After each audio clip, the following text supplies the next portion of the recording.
үзэгчид та бүхэндээ лав гарагийн мэндийг айлтган хүргэж байна. DBS-ийн мэдээний албанаас бэлтгэн хүргэдэг төвийн бүсийн мэдээллийн хөтөлбөр энэ өдрийн онцлог мэдээ сурвалжлагуудаа та бүхэнд хүрэхэд бэлэн болоод байна. Анхаарлаа хандуулна уу.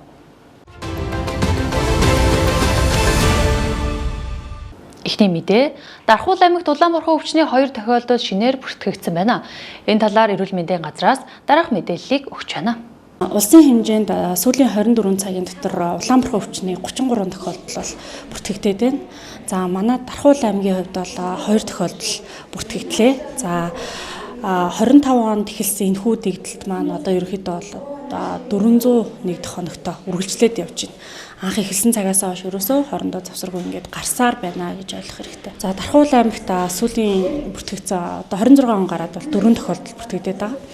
За сүүлийн бүртгэгдсэн 2 тохиолдол маань бол нэг нь 12 настай хүүхэд, нөгөөх нь бол одоо 3 нас хүрч байгаа ийм 2 хүүхэд бүртгэгдсэн байгаа даа.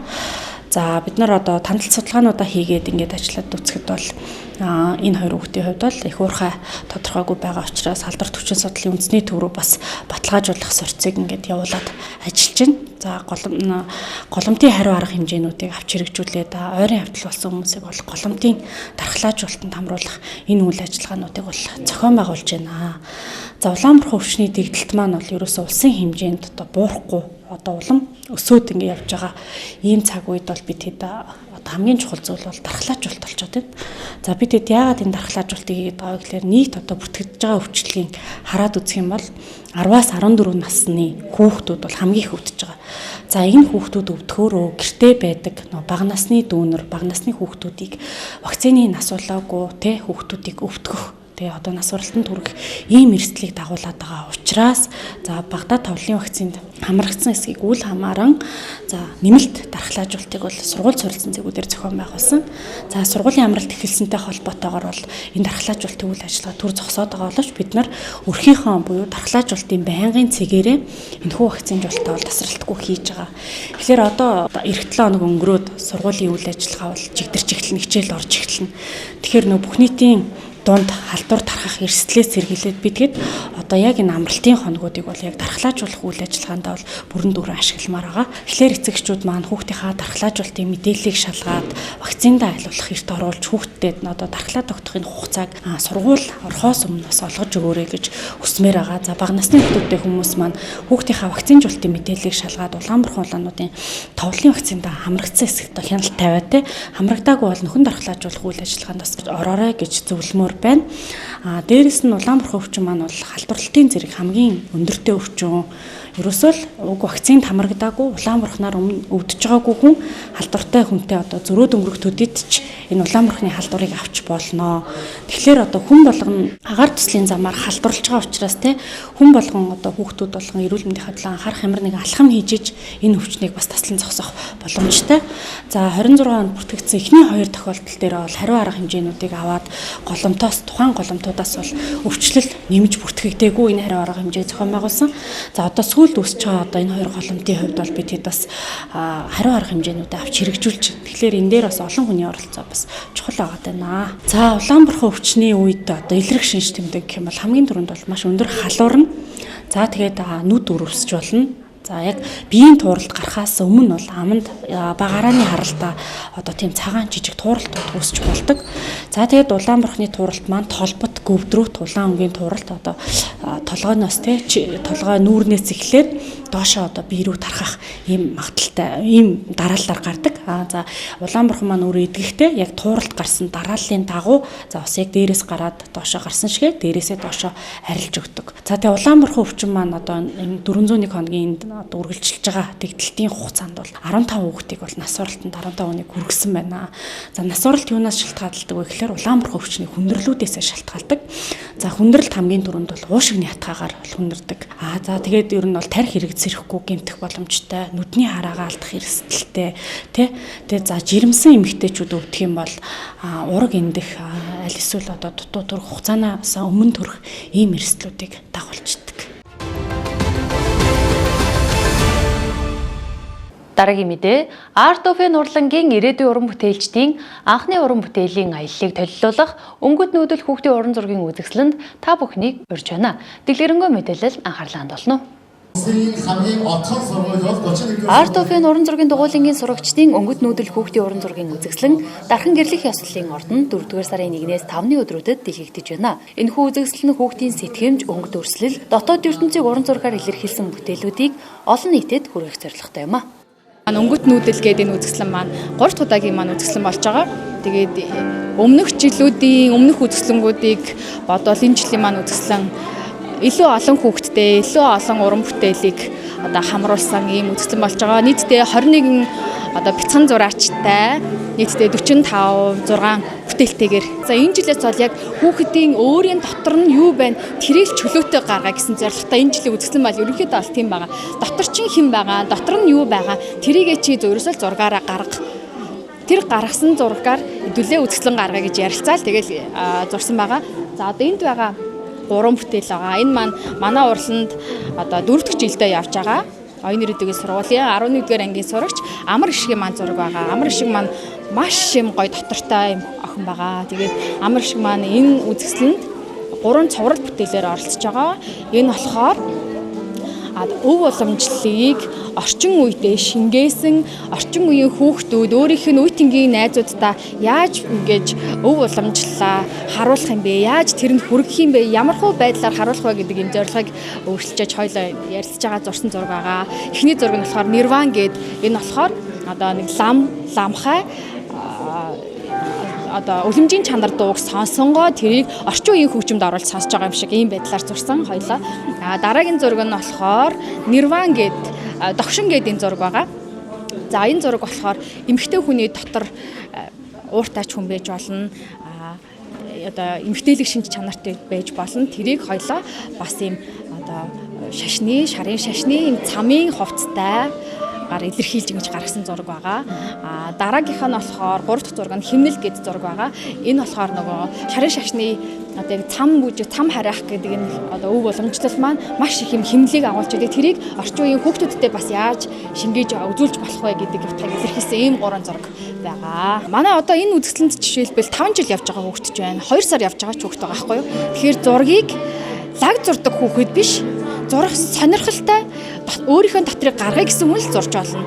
Заавал зураасыг тэгшгэн зурх албагүй тий. Заавал нарыг бид нэр шар өнгөөр зурх албагүй. Ямар нэгэн зүйл баригдахгүй, хайрцаглаггүйгээр ерөөсөө л чи чөлөөтөө сэтг юуг яаж хармаар чи тэрнгээрээ л зур гэж байгаа. Тэгэхээр заавалчгүй би мундаг зурдаг байж зургийн дугууланд явах юм уу ч гэдэг юм уу. Би зурч чаддгүй штэ. Би хүн зурч чаддгүй штэ ч гэдэг юм уу тий. Өөрийгөө ерөөсөө битээ би чадахгүй гэж ерөөсөө хайрцаглах хэрэггүй. Би чадна. Миний дотор юм багш. Би хүнийг ингэж харж байгаа юм чи би энэнгээрээ л зурчий гэдэг юм. Ерөнхийдөө энэ жилийн одоо манай зорилго бол ерөөсөө тийм байгаад байгаа. Зураг би баг одоо 7-8 жил болж байгаа. Тэгээ энэ урландаа анх үүссэн цагаас нь 5 жил явсан. Уран зураг зурхаар ер нь бол яг мэдээч хүн дотоод ертөнцөө харуулж байгаа. Тэгээ юу бодож байгаа, санаж байгаа, зурж байгаа болохоор нэг талаараа тайвширдаг. Нөгөө талаараа мэдээч яг ингэ хүмүүстэй хэлж чадахгүй зүйлээ зургаараа дамжуулдаг. Тийм болохоор надад яг уран зургийн чиглэлээр байдаг. Сурагчдын холбооны дээд шагнал авьяаслаг шууршаар тодорхойлохоор энэ болохоор яг энэ тайвширлыг яг ингээд одоо хийсвэр зүйл рүү уусгаад одоо ямар нэгэн сансар тиймэрхүү байдлаар уусгаад хоёр төлөөлүүлээ зурсан. Сайн байна уу? Намайг даваа жаргалын 8 билэг гэдэг. Би оюун ирээдүйн сургуулийн 8-4 ангид сурдаг. Тэгээ миний энэ хоёр зурсан зургийн нэр нь бол эхний зураг маань бол цэцгэн ус гэдэг зураг байгаа. За би яагаад цэцгэн ус гэж нэрлсэн бэ гэхлээр үүний үсэн дээр ихээхэн цэцэг дэлгэрсэн байгаа. За яагаад цэцэг вэ гэхлээр энэ бол түүний бодол тэмүүлэн цэцгэлж байгаагаар би төсөөл зурсан. За миний зургийн яг гол дүр нь бол энэ түүний нүд байгаа. Түүний нүд нь маш өөрийг нь татах зэрэг маш гоё ингээд дурслагдсан байгаа. За энэ би бол Монгол хувцсыг оруулж өгсөн. Миний яг би бол бас Монгол хувцс Монгол дээлэнд аягүй дуртай. Тэрийг оруулж өгсөн байгаа. Дараагийн зураг бол хаврын араацаа гэдэг зураг байгаа. За яагаад хаврын араацаа гэж нэрлсэн бэ гэхлээр хаврыг дүрсгээд би бор өнгөөр артлын фоныг бодож өгсөн. Энэ бол хаврын шуургыг илтгэж байгаа. За дараагийнх нь болохоор хаврын хараацай гэж нэрлсэн. Хараацай бол жигүүртэй амтан. Би жигүүртэй амтанд аягүй дуртай. Би ер нь амтанд аягүй дуртай. Тэгээ би амтныг илэрхийлж хаврын хараацай буюу хараацайг оруулж гисэн байгаа. За баярлалаа. Уран зураг зургийн хамгийн гоё юм шиг юу вэ? Өөрийгөө бүрэн цаасан дээр гаргаж олно. зүгээр л цагаан цаасан дээр өөрийнхөө хүссэн бүх зүйлийг гаргаж олдог. Тэр нь маш надад их таалагддаг. Би одоо энэ Art of-ын зургийн дугууланд яваад нэлээд удаж байгаа. Тэгээ би яг багштай бол айгүй баярлж байна. Ээж авдаа баярлаа. Хайртай шүү.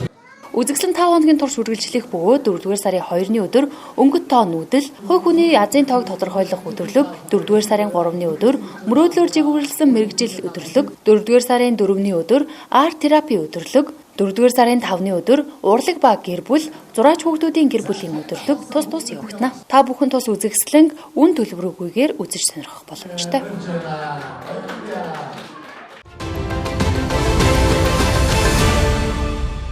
Хөтөлбөр үргэлжилж байна. Дархан аймагт хаврын их цэвэрлэгээний сарын ая эхэллээ.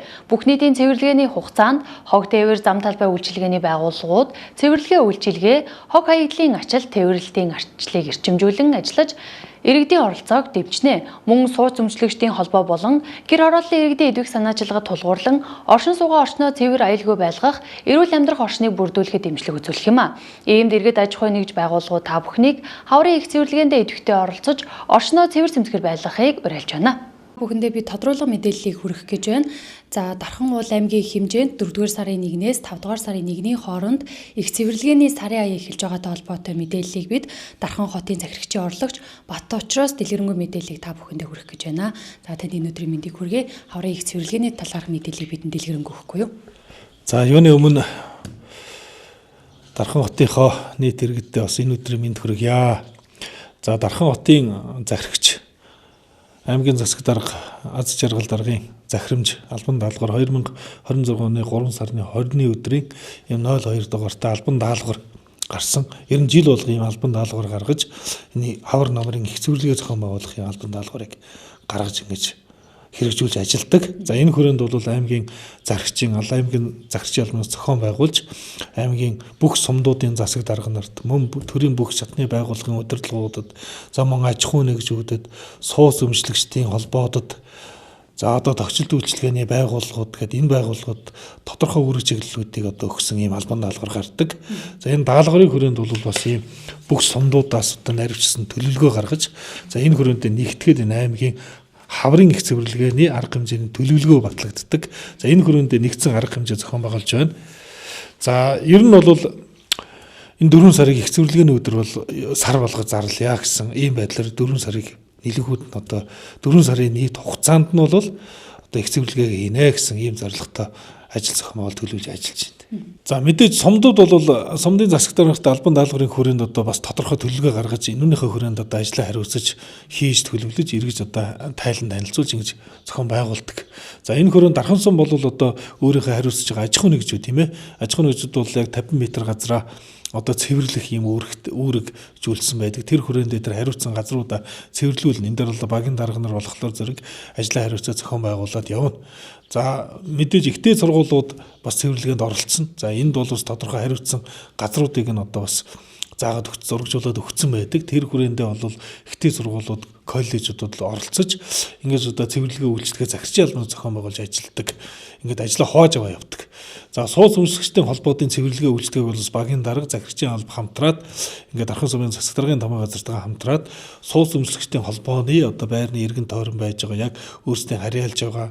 За мөн одоо тоглоомын талбай хариуцж байгаа бол тэр хэсгүүдээ одоо цэвэрлэгээ үйлчлэгийг хариуцаад ингэж одоо ажлаа хувааж авдаг. За мөн одоо манай бүх шатны төрийн байгууллагууд бас байж байгаа одоо бүр нийгмийн даатгал, татврын хэлтэс тийм одоо ингэ тодорхой байршлууд дээр одоо өөрсдийнхөө одоо хариуцсан одоо талбаануудаа хариуцаа гэсэн ийм байдлаар зохион байгуулж байгаа. За Дархан сумын хэмжээнд бол Дархан суманд ерөнхий боловсролын сургуулиудын одоо ахлагангийн хүүхдүүдийг одоо 11 12 дугаар ангийн хүүхдүүдийг үүргэжүүлж бас тодорхой одоо газрууд дээр бол бас цэвэрлэгээ үйлчлэгээ хийнэ гэсэн юм зохион байгуулалтын арга хэмжээг авч хэрэгжүүлж байна. Тогтцол үйлчлэгээний газар дээр бол бас Дархан сумын засаг даргын тамгын газраас зохион байгуулалтыг хийгээд яг Дархан сумын доторх одоо цэвэрлэгээ үйлчлэгээс гарсан хогийг одоо ачхын зохион байгуулалтын ажлыг мэдээж хийнэ. За бас одоо энэ инженер дид бүтцийн байгууллагууд бусад одоо томоохон аж ахуй нэгж байгууллагуудад бол энэ одоо яг одоо цэвэрлэхээс бусад одоо энэ хог их цугларсан, төвлөрсөн ийм жалах судаг уулын ийм хээр талбаануудыг барилгын хог хаягдал энэний толгойгоор хайсан ийм байгууллагуудыг одоо зохион байгуулах ажлыг бол бид нар бас аймгийн хэмжээнд зохион байгуулж байна. Энийг бол одоо инженер дэд үтсийн байгууллагууд замун одоо цэрэг хүч хуулийн байгууллагууд одоо эднээсээс гуйж албатаж одоо ингэ зохион байгуулж цэвэрлэх ажлыг зохион байгуулахаар ингэ төлөвлөгөөнд тусцсан ажлаа хувааж аваад ажил эхэлчихсэн явж байна. Аймгийн засаг даргын шуурхай хорол дээрээс энэ 7 хоногийн нэгдхийн шуурхай хорол дээрээс бас тодорхой үүрэг өгсөн. Сумдын дарга нарт. Энэ үйл бас нэлээд хүндхэн жил болсон. Гэхдээ бас одоо малын одоо хорогдол бол нилээдгүй баг гарсан. Манай Дархан уул аймаг бол бас тодорхой хэмжээнд малчт маань өөрсдөө өвсдөж жилийн бэлдсэн одоо юугаар бол хорогдол маш баг гарсан. Ер нь бол тэгэхээр энэ хүрээндээ бас одоо сэг зэм үүсэн тодорхой өвлжээ аваржаа энэ авцам дагуу тойрсон хэсгүүдээр бол нэлээд гууж алганд ийм сэг зэм үүсэн байна. Энийг татаж авч одоо зохион байгуулалтаар энийг устгах гуйчлах ажлыг зохион байгуулахыг үүрэг болгож өгсөн. Энэ өндөр бас сумдын дарга нар маань тодорхой төлөвлөгөө гаргаад энэ дээр техник хөнгөц зохион байгуулалттай ажил хангаж ажиллах үүрэг өгсөн байж байгаа. Тэгэхээр энэ үнийг одоо булшлах тодорхой газрууд дээр хийхгүй бол авчиад энэ тэнд хайчиж болохгүй шүү дээ, тийм ээ. Тэгэхээр өөрийн одоо сумын хог хаягдлын цэгүүд дээр хийх авчиж устгах булшлах ажлуудыг зохион байгуулах ажлыг үүргэжүүлсэн энэ хүрээнд ажиллаа төлөвлөлээд явж байгаа. За мөн малчтад бол одоо энэ сэг зэмтэй холбоотой алдар төвчин үүсэж байгаатай холбоотойгоор сэрэмжлүүлэг мэдээ зохион байгуулалтын ажил хийхийг хүнс хөдөө аж ахуйн газар, мал эмнэлгийн газарт бас үүрэг чиглэлүүгээ зохион байгуулалтын арга хэмжээ аваад явж байгаа. За албан даалгаврын хүрээнд сар бүрийн эхний 7 хоногийн Баасан Бямб гарагийг цэвэрлэгээний өдөр болгон хэвшүүлж орчны хог хаягдлыг цэвэрлэх, нойтон болон чигтээ цэвэрлэгээ хийх гэсэн ийм одоо үүрэг даалгаврын албан даалгаврын хүрээнд байдаг. Ер нь бол аймгийн засаг дарга энийг олон жил 3-4 жил санаачлаад зохион байгуулад явж байгаа. Тэгэхээр энэ 7 хоногийн 5 дахь хагасаа өдрийг одоо бүх нийтийн цэвэрлэгээний өдөр болгож зохион байгуулахаар төлөвлөж байна. Тэгэхээр энэ дээр бол иргэд маань одоо бас оролцож өөрсдийнхөө иргэн тойрон амьдрах орчноо гудамжаа хашаагаа цэвэрлэх, за мөн одоо орон сууцныхаа иргэн тойрон байгаа хог хаягдал дээр одоо цэвэрлэх, орцоо цэвэрлэх энэ ажлууд дээр иргэд маань бас санаачлахтай ажиллаж аймаг орон нутгаас одоо зохион байгуулж байгаа ажлууд дээр бас хамтарч ажиллаж хийг одоо бас уриалж байна. За тань мэдээлэл өгсөн баярлалаа. Үзэгчдээ би та бүхэндээ Дархан хотын захирагчийн орлогч Бат очроос мэдээллийг тодруулан хүргэлээ. Анхаарал хандуулсанд баярлалаа. Хөтөлбөрийг сонгон үзэж байгаад баярлалаа. Дараагийн мэдээ. Газрын суурь үнэлгээ шинжлэх төслийн хэлэлцүүлэг болно. Тус хэлэлцүүлгээр газрын суурь үнэлгээг шинжилэн тогтоохтой холбоотой асуудлыг танилцуулж, иргэд аж ахуй нэгж байгууллагууд санал зөвлөмжийг сонсох юм а. За дарханчуудаа энэ өдрийн мэнд хүргье. За засгийн газрын 2018 оны 181-р тогтоолоор батлагдсан газрын эдийн засгийн суурь үнэлгээ хийх аргачлал заасны дагуу газрын үнэлгээний тойрог, зэрэглэл, бүс суурь үнэлгээг шинжилэн тогтоох засгийн газрын тогтоолын төслийг өргөн барих гэж байгаа. За энэхүү ажлын хүрээнд орон нутгийн удирдлагууд, төр захиргааны байгууллага болон эрх хууль ёсны ашиг сонирхол хөндөгдөх бүлгийн газар эзэмшигч, ашиглагч, иргэн аж ахуйн нэгж байгууллагуудын дунд хэлэлцүүлэг зохион байгуулах гэж байгаа. За энэхүү хэлэлцүүлгээр хот болон чөлөөт бүсийн газруудын газрын суурь үнэлгээг шинээр тогтоох, бусад аймаг сум нийслэл дүүргийн газрын суурь үнэлгээг шинжилэн тогтоох асуудлыг хэлсэн. Энэхүү хэлэлцүүлэг 2026 оны 4 сарын 2-ны 14 цагт Залуучууд театрын дугуй танхим зохион байгуулагдах тул иргэн аж ахуйн нэгж та бүхнийг өргөнөөр оролцож өөрийн саналаа илэрхийлэхийг хүсэж байна. Одоо та бүхэндээ өргөжлүүлэн цаг агаарыг урьдчилсан мэдээллийг хүргье.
ТБС телевизийн мэдээний албанаас бэлтгэн хүргэдэг төвийн өмсгийн мэдээллийн хөтөлбөрийн лав гарагийн дугаар үзэгчдэнд хүрлээ. Маргаашийн дугаараар уулзлаа. Түр баяртай.